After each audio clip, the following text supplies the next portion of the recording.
নমস্কার, ভদ্রসা study class চ্যানেলে তোমাদের স্বাগত। তোমাদের জন্য একটি দারুণ সুখবর। সরকারি হসপিটালে নিয়োগ 2025, গভর্নমেন্ট হসপিটাল রিক্রুটমেন্ট 2025-এ তোমাদের একটি গুরুত্বপূর্ণ আপডেট প্রোভাইড করব, যেখানে তোমাদের এমটিএস এবং ডিও পোস্টে নিয়োগ করা হচ্ছে। তুমি যদি এমটিএস পোস্টে আবেদন করতে চাও, তোমার এখানে যোগ্যতা হলো মাধ্যমিক পাস। তুমি যদি ডিও পোস্টের জন্য আবেদন করতে চাও, তাহলে তোমার এখানে যোগ্যতা শুধুমাত্র উচ্চ মাধ্যমিক পাস। এখানে কোনো রকম অভিজ্ঞতার প্রয়োজন নেই। ফ্রেশার্স ক্যান্ডিডেটরাই কিন্তু আবেদন করতে পারবে। কোনো রকম আবেদন মূল্য দিতে লাগছে না, সরাসরি ইন্টারভিউর ভিত্তিতে সিলেকশন করা হবে। এখানে মেল ফিমেল বোথ ক্যান্ডিডেটই কিন্তু আবেদন করতে পারবে। তুমি যদি এমটিএস পোস্টের জন্য আবেদন করো, তোমাদের শুরুতেই যে বেতনটি পাবে 26,800 টাকা।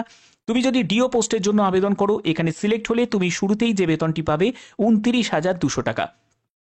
প্রত্যেক রাজ্য, প্রত্যেক জেলা থেকে তোমরা আবেদন করতে পারবে। তোমরা অবশ্যই তোমাদের জেলার নাম কিন্তু প্রত্যেকে কমেন্টে জানাবে। এরকমই গুরুত্বপূর্ণ প্রতিনিয়ত আপডেট পাওয়ার জন্য অবশ্যই চ্যানেলটাকে সাবস্ক্রাইব করে রাখবে, বেল আইকনটাকে অল করে রাখবে। তো চলো ভিডিওটা শুরু করছি, প্রত্যেকটি তথ্য তোমাদের কাছে তুলে ধরছি। তো বন্ধুরা, আমি পিডিএফটা ওপেন করে নিয়েছি। এখানে তোমাদের আবেদন করতে গেলে অবশ্যই কিছু ইনস্ট্রাকশন তোমাদের ফলো করতে হবে। এখানে যেটা বলা হচ্ছে যে ইন্টারেস্টেড অ্যান্ড এলিজিবল যে ক্যান্ডিডেট আছে can appear for walk in written exam and interview. তবে রিটিন এক্সাম নিয়ে ঘাবড়ানোর কিছু নেই। এখানে রিটিন এক্সাম মানে খুবই কম নম্বরের একটা রিটিন এক্সাম কিন্তু হতে পারে। কেন বলছি, তার কারণ হচ্ছে এটা কিন্তু ডিপেন্ড করছে নাম্বার অফ ক্যান্ডিডেটের ওপর।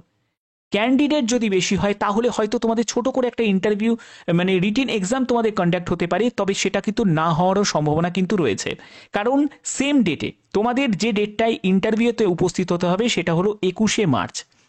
এই ডেটেতেই তোমাদের রিটিন এক্সামও হবে, আবার ইন্টারভিউ হবে। ঠিক আছে, কিন্তু সেটা ডিপেন্ড করছে তোমাদের রিটিন এক্সামটা, সেটা ক্যান্ডিডেটের ওপর ডিপেন্ড করছে। যদি ম্যাক্সিমাম ক্যান্ডিডেট হয় তাহলেই কিন্তু তোমাদের রিটিন এক্সাম হবে, আদারওয়াইজ কিন্তু শুধুমাত্র ইন্টারভিউয়ের ভিত্তিতেই তোমাদের সিলেকশন করা হবে। ক্লিয়ার? দ্বিতীয় নম্বর পয়েন্টে বলছে যে ইনকমপ্লিট অ্যাপ্লিকেশন। যদি তোমাদের এই অ্যাপ্লিকেশন তোমাদের যদি ইনকমপ্লিট থাকে, ধরো তুমি ঠিকমতো ফর্মটা ফিল আপ করলে না, তুমি যদি কোনো রকমভাবে ডকুমেন্টস যদি অ্যাটাচ না করো, তাহলে কি হবে, সেটা রিজেক্ট করে দেওয়া হবে। অর্থাৎ এই জায়গাটা তোমাদের অবশ্যই সতর্ক হতে হবে। 3 নম্বর পয়েন্টে বলা হচ্ছে যে candidate appearing walk in written exam, অর্থাৎ সরাসরি তোমাদের ইন্টারভিউ স্থানে কিন্তু যেখানে তোমাদের রিটিন এক্সাম বা সঙ্গে ইন্টারভিউ হবে, সেই সেন্টারে কিন্তু তোমাদের উপস্থিত হতে হবে সরাসরি। কি নিয়ে যেতে হবে? ডিউলি ফিল্ড অ্যাপ্লিকেশন ফর্ম, অর্থাৎ অ্যাপ্লিকেশন ফর্ম তোমাদের সঙ্গে ক্যারি করতে হবে এবং অরিজিনাল সার্টিফিকেটগুলো নিয়ে যেতে হবে। সেখানে তোমাদের লাগছে এডুকেশন কোয়ালিফিকেশন অর্থাৎ এমটিএস এর জন্য তোমাদের 10th পাস, তো 10th পাসের সার্টিফিকেট, মার্কশিট সেগুলো লাগছে। ডিও পোস্টের জন্য তোমাদের 12 পাস, তো 12 পাসের সার্টিফিকেট, মার্কশিট সেটা লাগছে। Proof of date of birth সেটা কিন্তু তোমাদের অবশ্যই লাগবে। তারপরে আইডি প্রুফ, দেখো Aadhaar card, PAN card, voter card বা ড্রাইভিং লাইসেন্স যে কোনো একটি কিন্তু তোমাদের প্রয়োজন হবে। 6 নম্বরে বলা হচ্ছে 1 set of self attested photocopy all documents, অর্থাৎ যা যা ডকুমেন্টস আছে সেগুলো কিন্তু সেলফ অ্যাটেস্টেড কপিও কিন্তু তোমাদের সঙ্গে ক্যারি করতে হবে। অরিজিনালও নেবে, সঙ্গে সেলফ অ্যাটেস্টেড কপিও কিন্তু তোমরা সরাসরি নিয়ে যাবে। এরপরে তোমাদের লাগছে হচ্ছে তোমাদের এসসি এসটি ওবিসি সার্টিফিকেট যদি থাকে, তাহলে সেই সার্টিফিকেট কিন্তু তোমাদের সঙ্গে ক্যারি করতে হবে। তো এই সব ডকুমেন্টসগুলোকে নিয়ে অরিজিনাল এবং সঙ্গে সেলফ অ্যাটেস্টেড কপি নিয়ে তোমাদের উপস্থিত হতে হবে। ঠিক আছে, যেখানে তোমাদের ইন্টারভিউ নেওয়া হবে। এবার বলছে যে the application duly and scan will be accepted, application without signature এবং photograph will not be consider. অর্থাৎ তুমি যদি ধরো আবেদন করেছো কিন্তু সিগনেচার বা তোমার ফটোগ্রাফ সেগুলোকে তুমি স্ক্যান করে আপলোড করেনি, তাহলে সেক্ষেত্রে কিন্তু সেটা রিজেক্ট করে দেওয়া হবে। এবং 1 কপি তোমাদের ফটোগ্রাফ, সেটা কিন্তু হার্ড কপি অফ অ্যাপ্লিকেশনে কিন্তু তোমাদের এটা প্রয়োজন, এটা কিন্তু সঙ্গে অ্যাটাচ করে দিতে হবে। Submitted by the candidate appearing for written exam.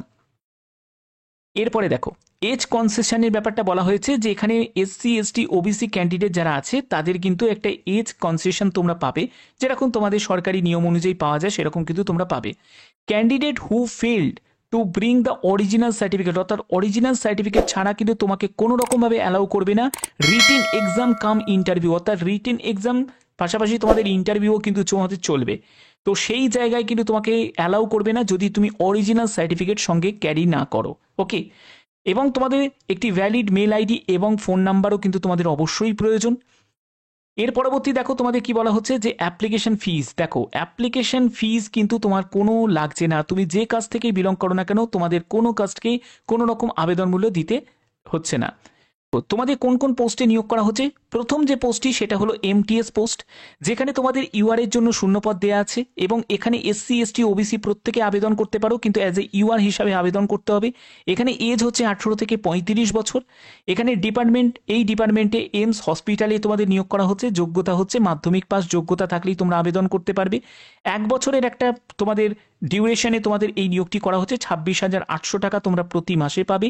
21শে March 2025 সকাল 9:30 এই যে ঠিকানাটা দেখতে পাচ্ছ এই ঠিকানায় তোমাদের উপস্থিত হয়ে যেতে হবে। পরবর্তী পোস্টটি হচ্ছে তোমাদের ডিও পোস্ট।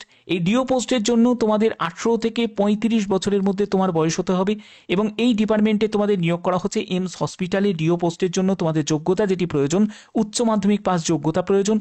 তোমাদের যদি কোনো 1 বছরের তোমাদের যদি কোনো কম্পিউটারের যদি ডিপ্লোমা থাকে কম্পিউটার অ্যাপ্লিকেশনে, তাহলে তুমি অগ্রাধিকার পেয়ে যাবে, বাট এটা কিন্তু ম্যান্ডেটারি নয়। আসল যোগ্যতা যেটি প্রয়োজন সেটা হলো উচ্চ মাধ্যমিক পাস হলেই কিন্তু তুমি আবেদন করতে পারবে। 29,200 টাকা প্রতি মাসে তুমি বেতন পাবে এবং 21শে মার্চ 2025 সকাল 9:30টার সময় এই ঠিকানায় তোমাকে উপস্থিত হয়ে যেতে হবে। এগুলো কিন্তু সম্পূর্ণ এখানে দেয়া আছে। এই যে নিয়োগটি করা হচ্ছে সেটা তোমাদের এইমস ভোপালের তরফ থেকে। এখানে যারা আবেদন করবে তারা কিন্তু অবশ্যই ভালো করে ব্যাপারটা বুঝে নিয়ে তারপরে আবেদন করবে, কারণ পোস্টিং কিন্তু তোমাদের ভোপালেই হবে। কিন্তু এখানে কিন্তু ভারতীয় নাগরিক প্রত্যেকে কিন্তু তোমরা আবেদন করতে পারো।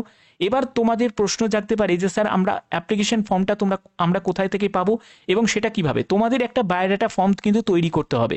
সেখানে তোমার নাম, তোমার ঠিকানা, ডেট অফ বার্থ সম্পূর্ণ মেনশন করে বায়োডাটা ফর্ম তৈরি করতে হবে। একটা জায়গায় কিন্তু তোমাদের একটি পাসপোর্ট সাইজের ছবি লাগিয়ে দিতে হবে। যেরকম একটা বায়োডাটা ফর্ম দেখতে হয় সেরকম তোমাদের বায়োডাটা ফর্ম তৈরি করতে হবে। এই বায়োডাটা ফর্ম তৈরি করে তোমাদের সেই নির্দিষ্ট জায়গায় কিন্তু উপস্থিত হতে হবে, সঙ্গে যাবতীয় ডকুমেন্টসগুলোকে নিয়ে উপস্থিত হতে হবে। তোমাদের কোথাও কিন্তু আবেদনপত্র পাঠানোর কোনো প্রয়োজন নেই, সরাসরি উপস্থিত হতে হবে। যে ঠিকানা অলরেডি আমি তোমাদের ক্লিয়ার করে দিয়েছি সেই ঠিকানায় উপস্থিত হতে হবে। তো আশা করি এই ভিডিওর মাধ্যমে প্রত্যেকটি তথ্য তোমাদের কাছে তুলে ধরলাম। এরকমই গুরুত্বপূর্ণ যা আপডেট আসবে সবার আগে সেই ইনফরমেশন তোমাদের কাছে পৌঁছে দেবো।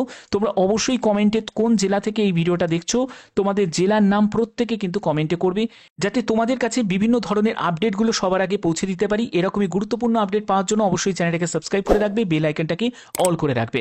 এখনের মতো এটুকুই, ধন্যবাদ।